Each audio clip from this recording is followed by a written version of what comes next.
Well, it is a story that is years in the making. After a Vietnam War veteran died back in 2002, his ashes were separated to be with family and close friends. Well, years later, some were found in Maryland, and what happened next was pretty amazing. WMAR 2 News' Abby Isaacs has that story tonight. It's all new at 6. It's like you wake up and things are starting all over again. It's remarkable. Jan Casey woke up yesterday in Georgia and had no idea she would soon find herself in Maryland for a second memorial dedicated to her late husband.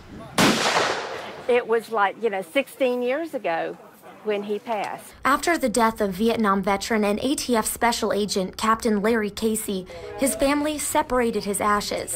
Some stayed with his wife in Georgia, and some came up to Maryland with his best friend Cliff. He passed away in February, and Cliff's friend David Fullerton found Larry's ashes in his home. None of us had any connection with Larry. We had never met him, so we really didn't have any idea what to do with these remains. So he reached out to the Baltimore National Cemetery to see what they could do. They had trouble finding Casey's family, so they planned a memorial service for him today.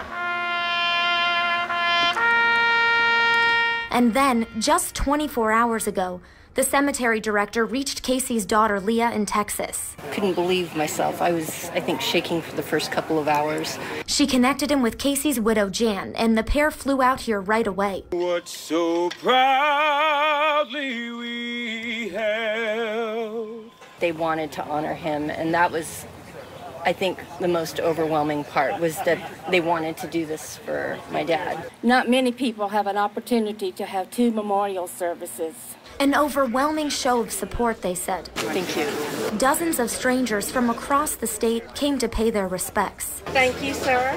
The Caseys are very thankful for another chance to honor a loving husband and father, and their new bond with Baltimore. He remembered every opportunity to be of service to others and was proud to be part of the protection of our freedom.